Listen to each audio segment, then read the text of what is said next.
अस्सलामुअलैकुम। मुजाहिद फरसाद।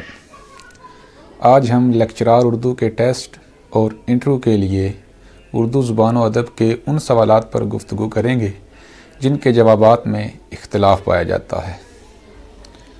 बाज़ औक़ात एक लफ्ज़ की तब्दीली से सवाल की नौइयत बदल जाती है और उसका जवाब भी बदल जाता है। मसलन अगर ये सवाल हो कि उर्दू की पहली क़वाइद की किताब किसने लिखी थी, तो इसका जवाब मौलवी अब्दुल हक के मुताबिक जॉन जोशुआ कैटलर हैं। उन्होंने 1715 ईस्वी में पहली उर्दू की क़वाइद की किताब लिखी जो कि 1743 ईस्वी में शाये हुई। लेकिन अगर सवाल में थोड़ी सी तब्दीली की जाए कि हिंदुस्तानी अदीबों में से क़वाइद की पहली किताब किसने लिखी, तो उसका जवाब सैयद इंशाअल्लाह ख़ान इंशा होगा।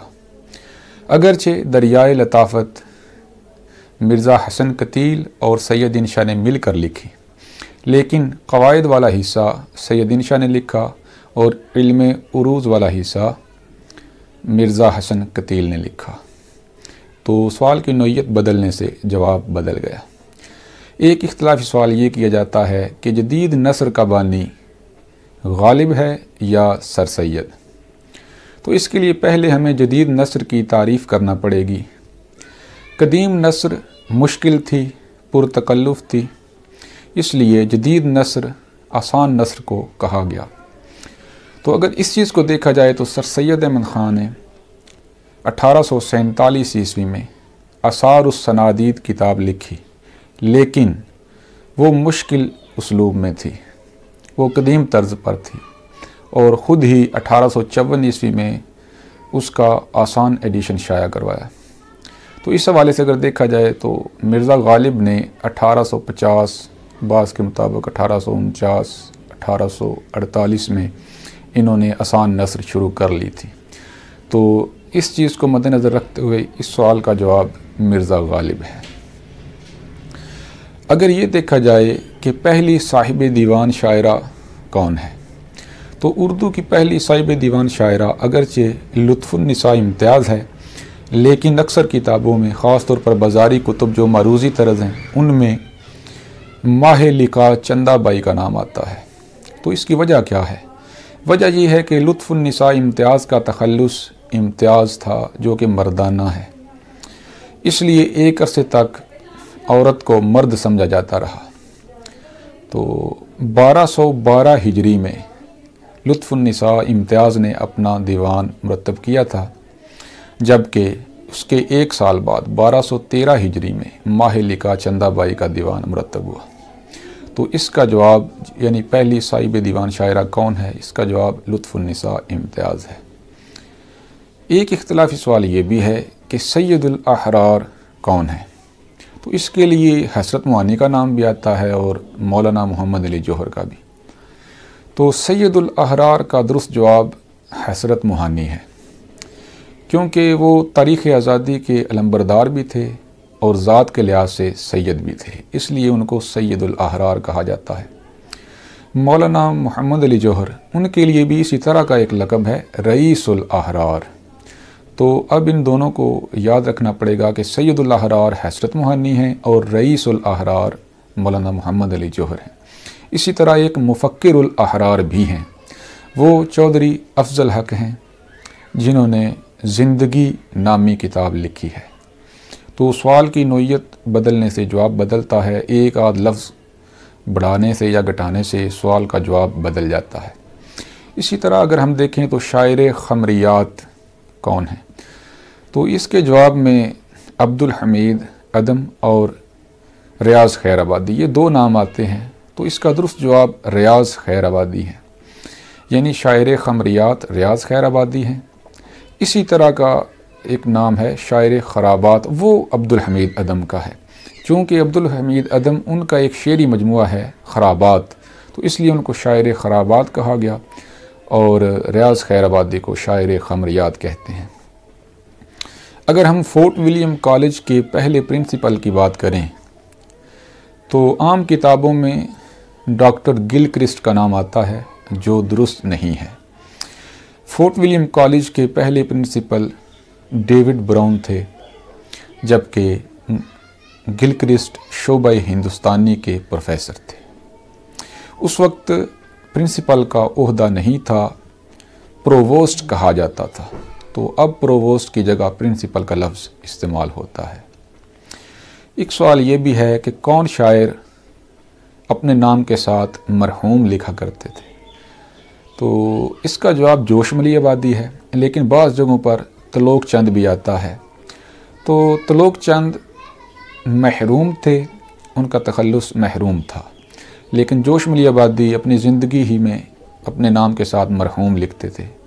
तो मरहूम और महरूम चूँकि मिलते जुलते अल्फाज हैं, इसलिए यहाँ से धोखा होता है और गड़बड़ हो जाती है। लिहाजा जोशमली आबादी मरहूम, जबकि तलोक चंद महरूम।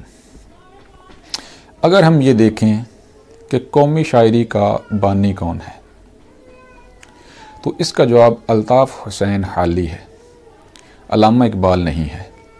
लेकिन अगर सवाल यूँ हो कि पाकिस्तान का कौमी शायर कौन है, तो इसका जवाब अल्लामा इकबाल है, अल्ताफ़ हुसैन हाली नहीं है। तो इस तरह सवालात पर सही गौर करना चाहिए, फिर उनका जवाब याद करना चाहिए, और टेस्ट देते हुए भी बहुत जल्दी नहीं करनी चाहिए, सवाल को गौर से पढ़ना चाहिए। अगर हम ये देखें कि शायर इस्लाम कौन है, तो वो हफीज़ जलंधरी है, लेकिन शायर कुरान वो अल्लामा इकबाल है। तो शायर इस्लाम, शायर कुरान चूँकि मिलते अल्फाज हैं, इनका मानी एक जैसा बनता है। तो अगर हम ये देखें कि सवाल यूँ हो कि किस अफसाना निगार ने देहाती ज़िंदगी पर ज़्यादा लिखा, तो अब चूँकि इसमें कोई चीज़ मेंशन नहीं की गई, एक बस सवाल कर दिया गया, तो इसका जवाब प्रेमचंद भी ज़हन में आता है और अहमद नदीम कासमी भी आता है, क्योंकि दोनों ने देहाती ज़िंदगी के बारे में बहुत लिखा। चूँकि अवलियत प्रेमचंद को हासिल है, तो इसलिए अगर कोई शर्त ना हो तो इसका जवाब प्रेमचंद होगा। लेकिन अगर ये हो कि हिंदुस्तानी अफसाना निगारों में से देहाती ज़िंदगी पर ज़्यादा किसने लिखा, तो फिर जवाब वाज़े होगा कि प्रेमचंद। लेकिन अगर ये हो कि पाकिस्तानी अदीबों में से देहाती ज़िंदगी पर ज़्यादा किसने लिखा, तो इसका जवाब अहमद नदीम कासमी होगा। यही वजह है कि अहमद नदीम कासमी को दूसरा प्रेमचंद भी कहते हैं। आज जो पहला सवाल है वो ये है कि उर्दू का पहला अफसाना निगार कौन है। तो इस हवाले से मुख्तलिफ़ मुहक्किकीन और नाक़िदीन ने मुख्तलिफ़ लोगों के नाम लिए हैं। आम तौर पर मुंशी प्रेमचंद को पहला अफसाना निगार कहा जाता है।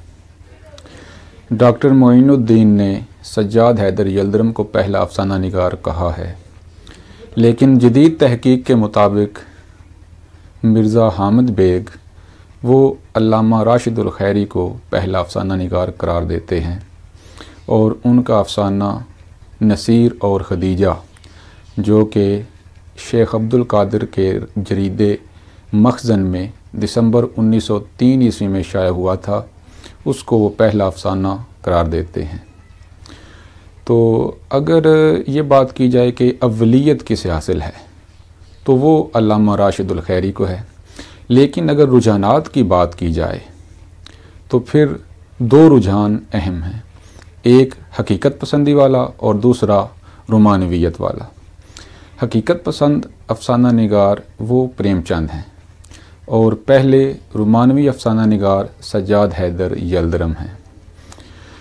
आम तौर पर प्रेमचंद का जो अफसाना पहला अफसाना करार दिया जाता रहा है वो दुनिया का सबसे अनमोल रतन है, लेकिन डॉक्टर मिर्ज़ा हामिद बेग का कहना है कि वो 11वें नंबर पर अफसाना है, वो पहले नंबर पर नहीं है।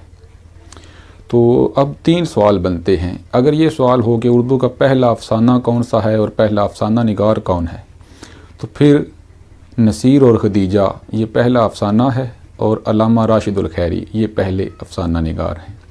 और अगर ये सवाल हो कि उर्दू का पहला रोमानवी अफसाना निगार कौन है, तो वो सज्जाद हैदर यल्दरम हैं।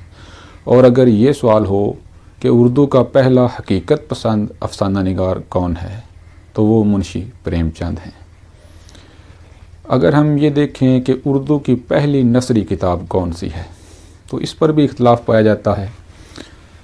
आम तौर पर मेराजुल आशिकीन, रसाला शाह राजू, इस तरह की किताबों को पहली नसरी तसनीफ़ कहा गया, लेकिन इनमें एक तो फ़ारसियत गालिब है और दूसरा इनमें तसव्वुफ़ है, अदबियत नहीं है।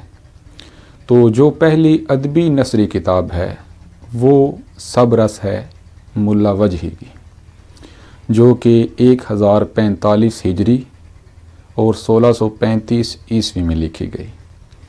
तो अब इस चीज़ को मद्देनज़र रखा जाएगा कि पहली अदबी नसरी तसनीफ़ कौन सी है, तो वो सबरस है। इसी तरह एक और इख्तिलाफी सवाल है कि उर्दू का पहला इंशाइया निगार कौन है। तो एक उसूल ये भी ज़हन में रखें कि जिस सवाल का जवाब सिलेक्ट ना किया जा रहा हो, पता ना चल रहा हो कि इसका जो है ना वो दुरुस्त जवाब कौन सा है, मुख्तलिफ हों, यानी किसी ने किसी को करार दिया हो और किसी ने उसका कोई जवाब करार दिया हो और सारे मुहक्किकीन हों, नाक़िदीन हों, तो उसमें फिर उन शख्सियात के नाम याद रखने चाहिए और उन्होंने जो जवाब दिया है वो जवाब याद रखना चाहिए। मसलन पहला इंशाइया निगार डॉक्टर जावेद के मुताबिक मुल्ला वजही पहला इंशाइया निगार है, लेकिन डॉक्टर सलीम अख्तर के मुताबिक सर सैयद अहमद खां पहले इंशाइया निगार हैं। अगर हम देखें कि डॉक्टर मोहम्मद सादिक क्या कहते हैं, तो वो मोहम्मद हुसैन आज़ाद को पहला इंशाइया निगार करार देते हैं और डॉक्टर अनवर सदीद वो डॉक्टर वज़ीर आगा को पहला इंशाइया निगार करार देते हैं। तो इस तरह ये शख्सियात के नाम याद रखें और साथ उन्होंने जिस जिस को वो कहा है तो वो इस साथ याद रख लें, ये उसूल इसका बेहतर है। अगर हम ये देखते हैं कि जदीद नज़्म का बानी कौन है, तो इसके लिए भी दो जवाब जो है ना वो ज़हन में आते हैं, एक मोहम्मद हुसैन आज़ाद और दूसरे अल्ताफ़ हुसैन हाली। तो प्रोफेसर गोपी चंद नारिंग उन्होंने इसका जवाब ये दिया है कि अगर तारीख़ी हवाला देखें तो मोहम्मद हुसैन आज़ाद उनको तारीख़ी लिहाज से तो अव्वलियत हासिल है, लेकिन उनके काम में अदबियत नहीं है। तो अल्ताफ़ हुसैन हाली यही जदीद नज़्म के बानी और इमाम करार दिए जाने चाहिए। तो उनके मुताबिक फिर इस सवाल का जवाब अल्ताफ़ हुसैन हाली है। अगर हम ये सवाल देखें कि कुरान मजीद का पहला उर्दू तर्जमा किसने किया था, तो इसके लिए भी दो नाम ज़हन में आते हैं, एक शाह रफ़ीउद्दीन और दूसरा नाम शाह अब्दुल कादिर। तो अगर लफ्ज़ी तर्जमे की बात की जाए तो वो शाह रफ़ीउद्दीन ने किया था 1788 ईस्वी में, लेकिन ये शाया 1838 ईस्वी में हुआ था। और अगर बामुहावरा तर्जमे की बात की जाए तो वो शाह अब्दुल कादिर ने किया था और वो 1790 ईस्वी में किया था। तो ये सवाल की नोयत देखनी चाहिए, एक लफ्ज़ी तर्जमा है, दूसरा बामुहावरा तर्जमा है। इसी तरह एक इख्तिलाफी सवाल ये है कि शेख इब्राहिम ज़ौक़ को खाकानी हिंद का ख़िताब किसने दिया था। तो इसके लिए कहीं अकबर शाह सानी आता है और कहीं बहादुर शाह ज़फ़र। तो इन दोनों ने एक एक ख़िताब दिया था शेख इब्राहिम ज़ौक़ को, तो वो दोनों ख़िताब याद रखने चाहिए। अकबर शाह सानी ने 1808 ईस्वी में जब शेख इब्राहिम ज़ौक़ 19 बरस के थे, उस वक्त इनको खाकानी हिंद का ख़िताब दिया था। लेकिन बहादुर शाह ज़फ़र ने 1837 ईस्वी में अपनी तख्त नशीनी पर बहादुर शाह ज़फ़र ने शेख इब्राहिम ज़ौक़ को मलिक उश-शुअरा का ख़िताब दिया था। तो ये दोनों ज़हन में रखें कि अकबर शाह सानी ने भी ये ख़िताब दिया था इब्राहिम ज़ौक़ को और बहादुर शाह ज़फ़र ने भी ये ख़िताब दिया था। शाह ज़फ़र ने मलिक उश-शुअरा का ख़िताब दिया था और अकबर शाह सानी ने खाकानी हिंद का। अगर हम ये देखें कि उर्दू शुअरा का पहला तज़किरा निगार कौन है या पहला तज़किरा कौन सा है, तो इस सवाल की नोयत को लाजमी ध्यान में रखें। अगर उर्दू शुअरा की बात की जाए तो फिर पहला तज़किरा निकातुश शुअरा है, जो कि मीर तकी मीर ने 1752 ईस्वी में लिखा, लेकिन वो फ़ारसी में था। अगर सवाल यूँ हो कि उर्दू ज़ुबान में उर्दू शुअरा का तज़किरा पहला कौन सा है, तो वो गुलशन हिंद है, जो मिर्ज़ा अली लुत्फ़ ने 1801 ईस्वी में लिखा। तो इन सवालों को ज़हन में रखना है कि अगर तो सिर्फ शुअरा की बात की जाए कि उर्दू शुअरा का तज़किरा, साथ ज़ुबान की बात ना हो, तो वो पहला मीर तकी मीर का है।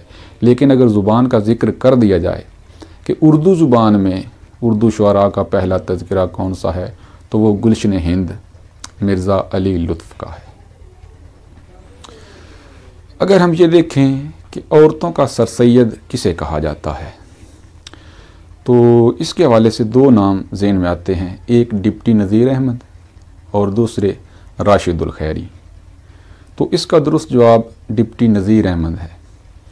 वो औरतों के सरसैयद हैं और अल्लामा राशिदुल खैरी को डिप्टी नज़ीर अहमद का जानशीन कहा जाता है।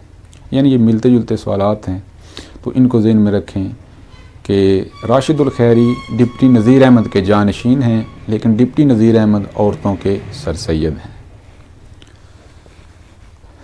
एक सवाल ये भी मुझसे किया गया कि गज़ल में मौसीकियत पैदा करने के लिए काफ़िया होता है या रदीफ़। तो काफ़िया और रदीफ़ ये दोनों तरन्नुम पैदा करते हैं। असल में काफ़िया जो है ये पहले है, ये गज़ल के लिए शर्त है, रदीफ़ की शर्त नहीं है। जिस गज़ल में रदीफ़ हो वो मुरद्दफ़ कहलाती है और जिसमें रदीफ़ ना हो वो गैर मुरद्दफ़ कहलाती है। रदीफ़ हो तो वो बेहतर है, ना हो तो भी गज़ल हो जाती है।